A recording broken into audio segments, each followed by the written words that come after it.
Sungguh percaya bahwa Tuhan tidak pernah meninggalkan kita. Dia selalu mendampingi, menyertai, dan itulah janji Tuhan. Bahkan itu juga pengalaman kita. Bapak Ibu Saudara yang dikasihi Tuhan, suatu ketika seorang raja berkata bahwa waktu itu dia sebenarnya masih seorang raja yang berada dalam pelarian. Dia menginginkan supaya dia bisa minum dari air sumur yang ada di sebuah kota. Lalu apa yang dikatakan oleh orang ini, raja ini, didengar oleh prajurit-prajuritnya.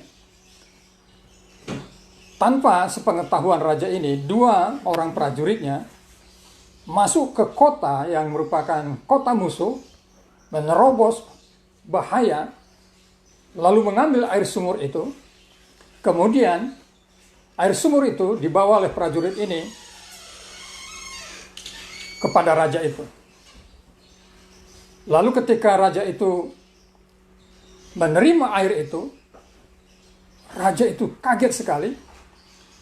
Dia tidak pernah menyuruh supaya prajurit itu pergi menerobos bahaya, mempertaruhkan nyawa untuk mendapatkan air sumur itu. Lalu dia berkata, "Air ini kupersembahkan kepada Tuhan." Raja itu tidak meminum air itu, tapi mempersembahkan air itu kepada Tuhan karena dia melihat itu adalah sebuah pertaruhan yang. Nah, saudara-saudara, kisah ini ada dalam Alkitab, yaitu kisah tentang Raja Daud dengan prajuritnya. Dan kisah ini mau mengajarkan betapa dua prajurit itu menunjukkan pengabdian yang total terhadap Daud. Walaupun mereka tidak disuruh supaya mereka pergi mengambil air sumur yang diinginkan oleh Daud untuk dia minum, mereka berinisiatif untuk pergi. Walaupun mereka sadar bahwa mereka bisa saja tertangkap oleh pasukan Saul, dan itu berarti mereka akan bisa terbunuh, mereka pergi karena mereka menyatakan pengabdiannya kepada raja mereka, Raja Daud. Saudara-saudara yang dikasihi Tuhan, kita masih dalam tema pengabdianku kepada Tuhan. Bahwa kita telah diajar oleh firman Tuhan, dasar pengabdian kita kepada Tuhan adalah karena kemurahan Tuhan. Hidup kita ini adalah hidup karena kemurahan Tuhan. Kita boleh hidup seperti saat ini karena kemurahan Tuhan. Kita memanggil Tuhan itu Bapa karena kemurahan Tuhan. Kemurahan Tuhan itu berbicara tentang kematian Yesus di atas kayu salib bagi penebusan dosa kita, yang memperdamaikan kita dengan Allah, yang memberikan hak kepada kita, memanggil Allah itu sebagai Bapa. Tapi juga dasar kita mengabdikan hidup kita kepada Tuhan karena kita memang dipanggil untuk menjadi umat Tuhan. Sebagai umat kita harus mengabdi kepada Tuhan. Lalu yang ketiga, karena kita telah bangkit dan hidup bersama dengan Kristus, karena itu kita mau mengabdikan hidup kita kepada Tuhan. Lalu firman Tuhan mengatakan kepada kita bahwa mengabdikan hidup pada Tuhan, itu artinya mempersembahkan tubuh kita sebagai persembahan yang kudus, yang harum di hadapan Tuhan. Ya, jadi kalau dulu kita hidup dalam dosa, firman Tuhan berkata, sekarang berilah tubuhmu menjadi senjata kebenaran. Jadi tubuh kita harus kita pakai untuk hal-hal yang baik, hal-hal yang kudus, hal-hal yang memuliakan Tuhan. Lalu minggu kemarin kita diajar bahwa obsesi kita itu seharusnya total hanya untuk melakukan kehendak Tuhan. Kalau kita terobsesi mempunyai rumah tangga yang bahagia, itu supaya Tuhan dimuliakan. Kalau kita terobsesi supaya kita memiliki karir yang terbaik, adalah supaya Tuhan dimuliakan. Kalau kita terobsesi supaya pelayanan kita maju, itu adalah untuk kemuliaan Tuhan. Obsesi adalah sebuah ambisi atau sebuah cita-cita, sebuah kerinduan hidup hanya untuk memuliakan Tuhan. Nah, saudara-saudara, hari ini Tuhan mau mengajar kita mengabdikan hidup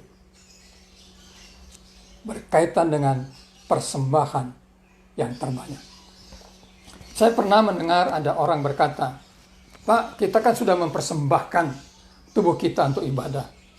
Kita kan sudah mempersembahkan waktu kita untuk Tuhan. Udah cukup, Pak. Kalau soal uang, harta kita, itu kan hasil keringat kita. Jadi tidak perlu kita persembahkan kepada Tuhan. Nah, saudara-saudara, pernyataan itu tidak sesuai dengan Alkitab.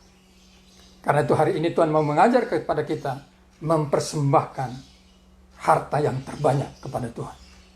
Untuk itu mari kita berdoa.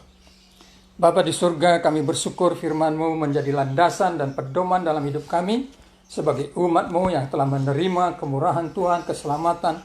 Karena itu kami harus mengabdikan hidup kami kepada-Mu dengan mempersembahkan tubuh kami, dengan jadikan obsesi kami hanya untuk melakukan Tuhan, kehendak Tuhan.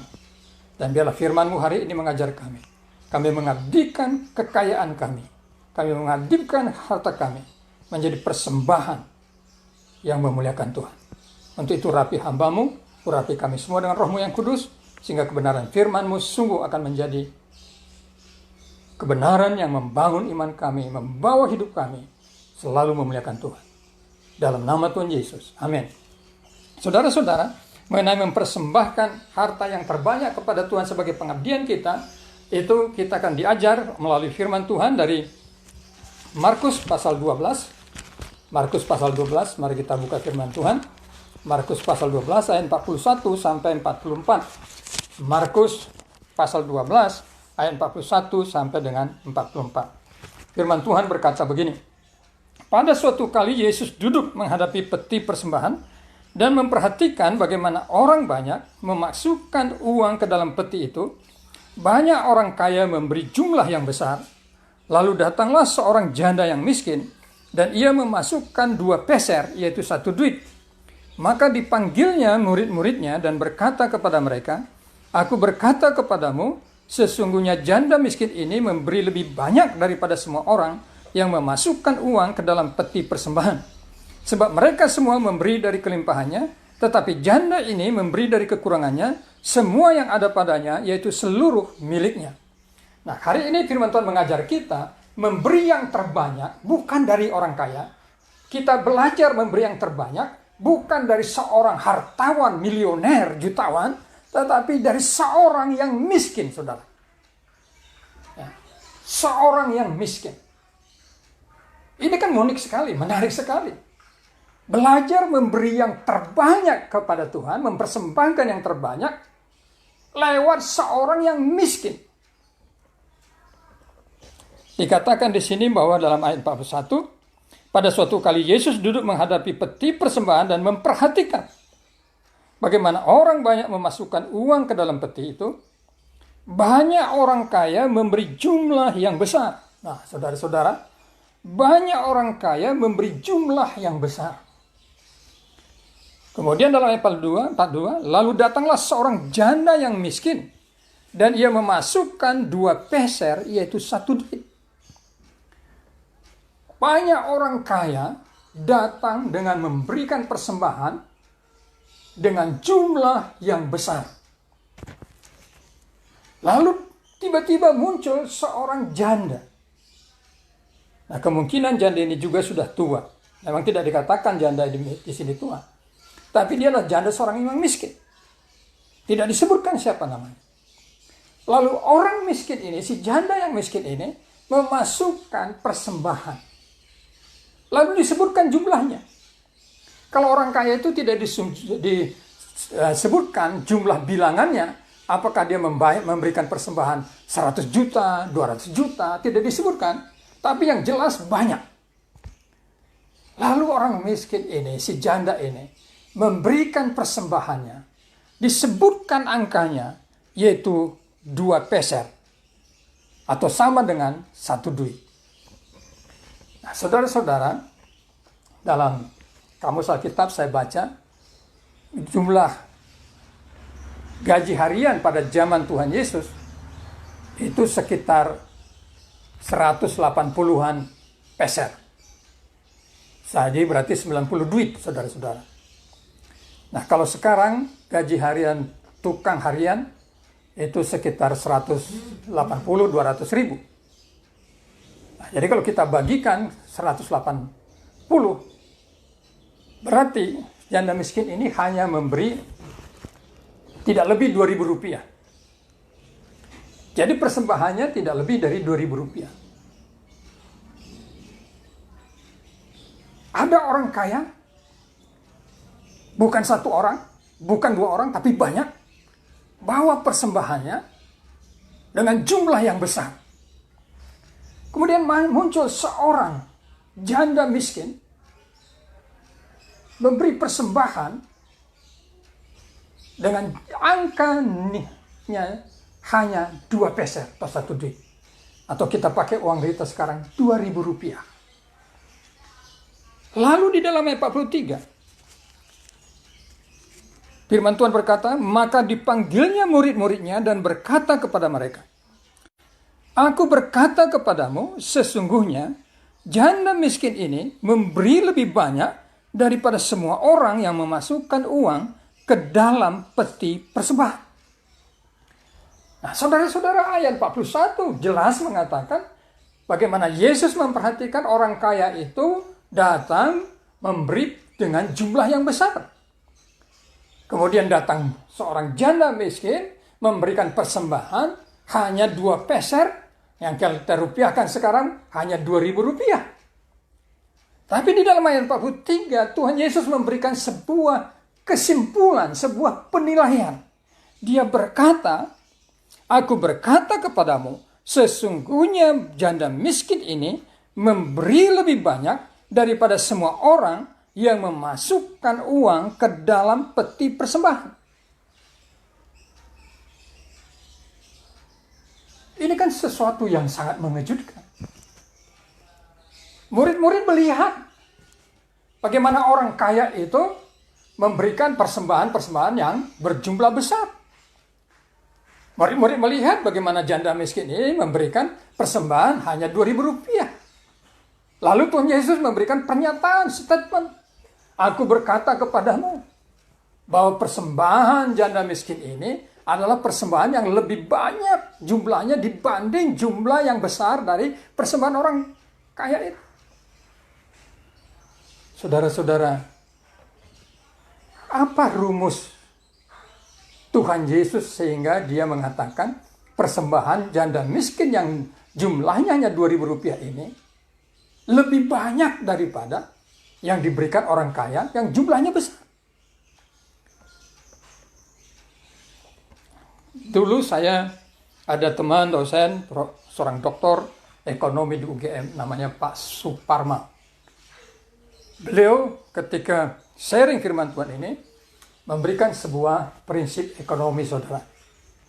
Menurut beliau, dalam hitungan ekonomi, ketika kita punya uang yang banyak, maka nilai uang itu menjadi rendah. Contohnya seperti ini. Seandainya saya punya uang 1 miliar. Ya, saya punya uang 1 miliar, saudara. Ya, mudah-mudahan Tuhan berkenan pada suatu saat saya diberkati punya uang 1 miliar. Maka nilai 1 juta itu menjadi murah. Kalau saya punya uang 1 miliar, lalu saya pergi ke mall, lalu saya melihat sepatu, harganya 1.500.000, wah itu murah. Tetapi ketika kita tidak punya uang, katakan umpamanya, uang saya hanya 20.000 rupiah. Dan saya belum makan siang, saudara. Saya berpikir mau makan di mana dengan uang 20.000 rupiah. Kemudian saya haus. Saya tanya di warung, es teh manis berapa? Dia bilang 5.000. Waduh, saya pasti mikir untuk beli uang 5.000 itu. Karena uang saya hanya 20.000. Kalau saya makan di warteg, dengan lauk tempe, mungkin habis 15.000. Karena itu saya tidak mau menghabiskan yang 5.000 hanya untuk minum air es. Saya akan bilang, saya minta teh tawar saja. Karena nilai 5.000 itu sangat tinggi, waktu uang saya hanya 20.000. Jadi Tuhan Yesus memahami prinsip ekonomi itu. Dia berkata persembahan janda miskin ini adalah persembahan yang terbanyak karena dia memberikan nilai yang termahal, tertinggi dari keberadaannya. Dia memberi 2 peser. Memang bilangannya kecil, hanya 2.000 rupiah. Tetapi nilainya itu sangat tinggi bagi wanita ini. Dan itu dijelaskan dalam ayat 44. Mana firman Tuhan berkata, sebab mereka semua memberi dari kelimpahannya, tetapi janda ini memberi dari kekurangannya semua yang ada padanya, yaitu seluruh nafkah. Seandainya para orang kaya yang datang ke bait suci itu memasukkan jumlah persembahan masing-masing 1 miliar. Tetapi mereka punya saldo 1 triliun. Berarti mereka sebenarnya memberi sedikit. Memang jumlahnya banyak. 1 miliar persembahannya. Tapi saldonya mereka 1 triliun. Sedangkan si wanita ini, si janda miskin ini, dia memberikan 2 peser dari saldo minusnya. Dikatakan dalam ayat 44, sebab mereka semua memberi dari kelimpahannya, tetapi janda ini memberi dari kekurangannya. Semua yang ada padanya, yaitu seluruh nafkahnya. Kalau para orang kaya ini memberi daripada kelebihan mereka, tetapi janda miskin ini memberikan dari totalitas hidupnya. Kemungkinan ketika Tuhan Yesus berkata, yaitu seluruh nafkahnya, berarti uang 2 peser itu adalah untuk makan paginya, makan siangnya, makan malamnya. Jadi ketika dia memberikan 2 peser, itu dia memberikan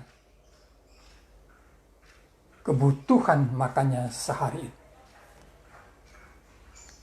Saudara-saudara, itu dari pelajaran janda miskin. Yang kedua, mari kita belajar dari jemaat yang miskin. Kita kembali baca 2 Korintus pasal 8 tadi.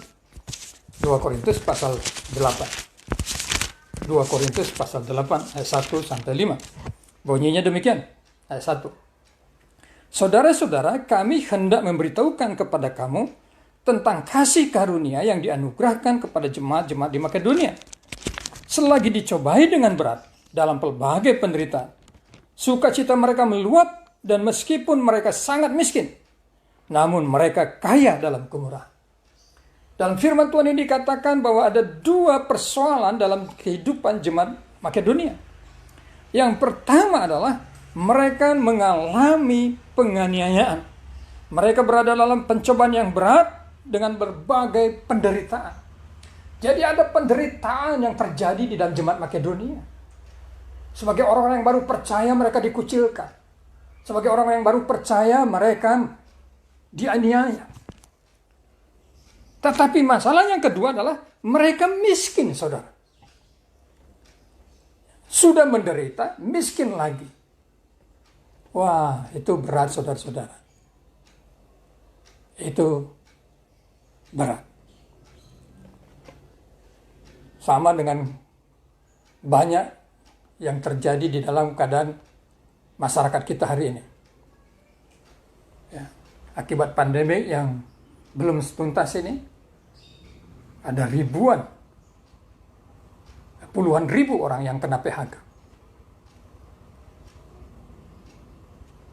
Itu berarti berat, sulit. Jadi saya tidak heran juga kalau ada orang berkata, ini masa pandemi, jangan kasih jemaah, nggak usah minta jemaat kasih persembahan. Ya, itu pikiran yang sangat manusiawi. Orang udah menderita kok masih kasih persembahan, ya kan? Seharusnya orang yang menderita itu dibantu. Dan kita bersyukur pemerintah kita membantu saudara-saudara. Ada puluhan ribu pekerja yang dibantu tiap bulan selama 4 bulan, 600.000 rupiah. Tapi itu bukan hanya di masyarakat. Saya duga ada juga teman-teman hamba Tuhan yang mengalami kesulitan secara finansial. Jemaat juga mungkin ada yang mengalami kesulitan akibat pandemi ini. Tapi saya percaya mereka tidak sampai mengalami penderitaan seperti jemaat Makedonia. Dicobai dengan berat dalam pelbagai penderitaan, lalu mereka sangat miskin. Kata sangat miskin artinya sudah tidak punya apa-apa. Tetapi di dalam penderitaan yang mereka alami, di dalam kemiskinan yang mereka alami, firman Tuhan berkata dalam ayat 3, aku bersaksi, yaitu Paulus, Rasul Paulus. Aku bersaksi bahwa mereka telah memberikan menurut kemampuan mereka, bahkan melampaui kemampuan mereka. Dengan kerelaan sendiri mereka meminta dan mendesak kepada kami, supaya mereka juga beroleh kasih karunia untuk mengambil bagian dalam pelayanan kepada orang-orang kudus. Orang yang jemaat yang sudah menderita ini, jemaat yang sudah miskin ini, firman Tuhan berkata, mereka tidak berkata, kami miskin loh, kami menderita loh, kami tidak bisa bantu loh, kami tidak mau mengambil bagian. Tapi mereka berkata dengan segala kerinduan, mendesak Rasul Paulus, supaya mereka ikut ambil bagian, mensupport jemaat-jemaat yang menderita di Yerusalem. Kemurahan hati mengalir di hati mereka. Kemiskinan tidak membuat hati mereka beku terhadap kebutuhan orang lain. Sehingga mereka mendesak Rasul Paulus supaya diizinkan memberi melampaui kemampuan mereka. Saudara-saudara yang kasih Tuhan, bahkan ayat 5 dikatakan, mereka memberikan diri pertama-tama kepada Allah, kemudian oleh karena kehendak Allah juga kepada kami. Jemaat yang dikasih Tuhan, dari dua kasus ini, janda miskin memberi lebih banyak daripada yang bisa diberikan oleh orang kaya. Karena janda miskin itu memberi dari kekurangannya, bahkan seluruh nafkahnya. Sedangkan orang kaya memberi dari kelebihannya. Yang kedua, jemaat Makedonia. Walau mereka dicobai, mereka dalam penderitaan, mereka hidup dalam kemiskinan, tetapi hati mereka meluap dengan sebuah kemurahan hati untuk ambil bagian di dalam mensupport kebutuhan jemaat di Yerusalem. Apa yang kita bisa pelajari? Pelajaran yang pertama adalah dari Markus 12. Markus 12 ayat 41. Saya baca ayat 1. Pada suatu kali Yesus duduk menghadapi peti persembahan dan memperhatikan. Saudara-saudara, Yesus duduk menghadapi peti persembahan dan memperhatikan bagaimana orang banyak memasukkan uang ke dalam peti itu. Banyak orang kaya memberi jumlah yang besar. Pelajaran pertama yang paling penting.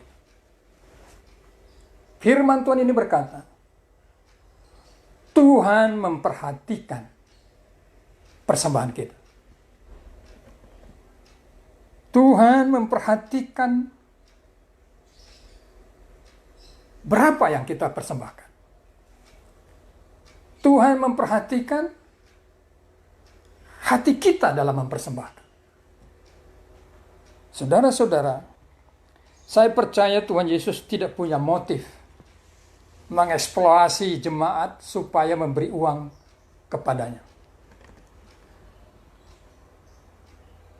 Saya juga khotbah ini tidak sedikit pun punya niat untuk memotivasi saudara supaya memberi kepada saya pribadi?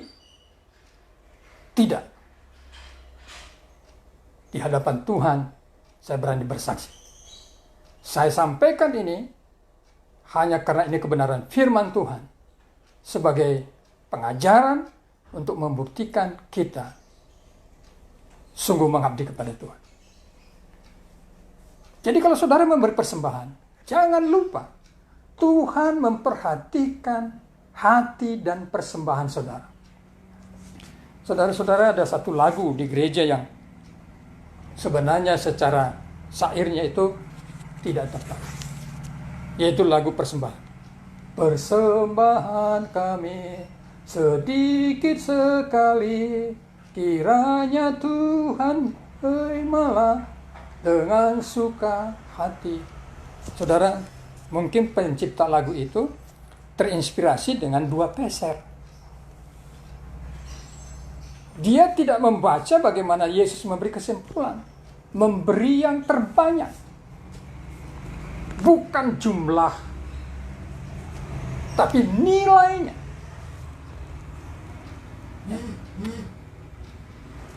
Jadi firman Tuhan ini mau berkata, kalau saudara berkata saya mau mengabdikan hidup saya kepada Tuhan, salah satu buktinya adalah Tuhan memperhatikan persembahan saudara.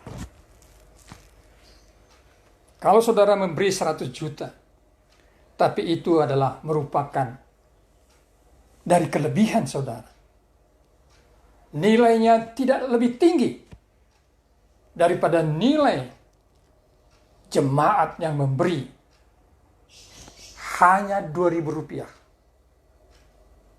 Karena itulah yang ada di dalam dirinya. Jadi kalau saudara memberi Rp2.000, jangan kecil hati, jangan minder.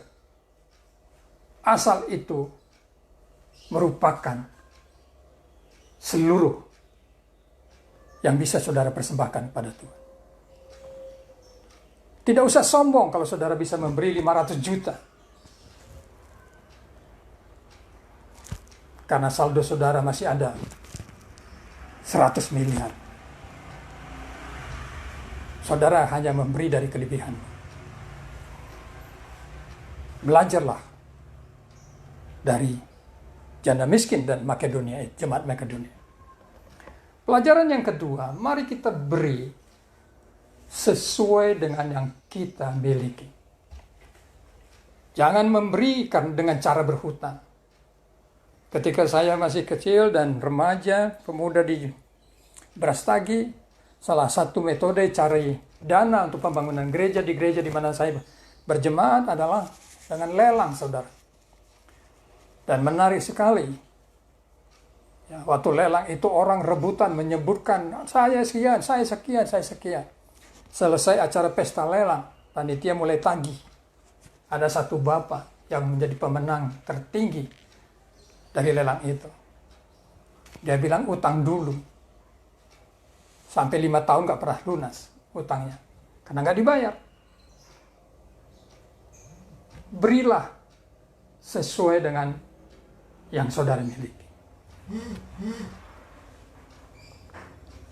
Yang ketiga, pelajaran yang ketiga.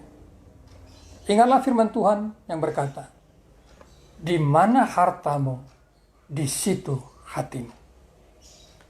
Saudara-saudara yang kasih Tuhan, kalau kita berkata Yesus adalah permata hatiku,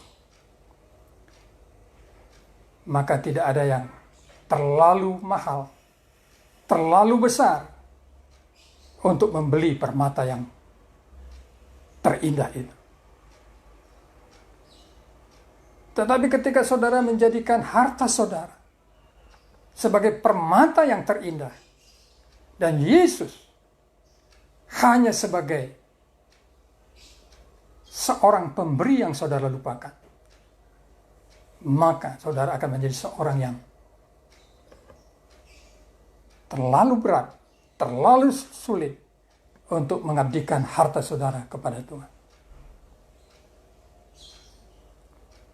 Jemaat yang dikasihi Tuhan, saya menyadari betul kemampuan saudara dalam memberi persembahan. Dan saya bersyukur karena di dalam pelayanan kita selama ini. Bapak, Ibu, Saudara, saya tahu telah memberi dari apa yang Bapak, Ibu bisa lakukan.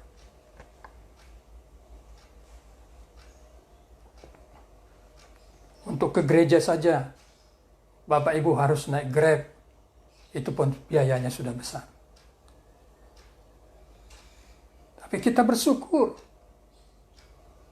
Tuhan tidak tinggal diam. Tuhan memberkati Bapak, Ibu. Karena yang Bapak, Ibu persembahkan adalah untuk Tuhan. Untuk pekerjaan Tuhan. Karena itu saya akan bacakan firman Tuhan kepada kita. Dari Filipi pasal 4 ayat 18 sampai 19. Yang berbunyi demikian. Filipi pasal 4 ayat 18 sampai 19. Kini aku telah menerima semua yang perlu daripadamu, malahan lebih daripada itu. Aku berkelimpahan karena aku telah menerima kirimanmu dari Epafroditus, suatu persembahan yang harum, suatu korban yang disukai dan yang berkenan kepada Allah. Allahku akan memenuhi segala keperluanmu menurut kekayaan dan kemuliaannya dalam Kristus Yesus. Jemaat di Kemisteri yang dikasih Tuhan, sahabat-sahabat Facebook di mana saja berada. Kita hafal ayat 19. Kita punya lagu ayat 19. Allahku kan memenuhi keperluanku menurut kekayaan dan kemuliaannya. Kita hafal lagu itu. Tapi kita tidak menghubungkan lagu itu dengan ayat 18. Padahal ayat 19 itu adalah sebagai konsekuensi daripada ayat 18. Apa yang ada dalam ayat 18? Ayat 18 firman Tuhan berkata, jemaat Makedonia, jemaat Filipi adalah jemaat yang mensupport pelayanan daripada Rasul Paulus. Lalu persembahan itu adalah dikatakan dengan 3 kategori. Persembahan yang harum, korban yang disukai, yang berkenan kepada Allah. Jadi mari setiap kali memberikan persembahan, ingatlah bahwa Tuhan Yesus memperhatikan persembahan kita. Yang kedua, marilah kita berikan persembahan kita sesuai dengan apa yang kita miliki. Yang ketiga, yakinlah bahwa persembahan kita itu sangat disukai oleh Tuhan. Karena itu yang keempat, Dia akan memenuhi segala keperluanmu di dalam segala kekayaan dan kemuliaannya dalam Yesus Kristus Tuhan. Amin. Kita berdoa.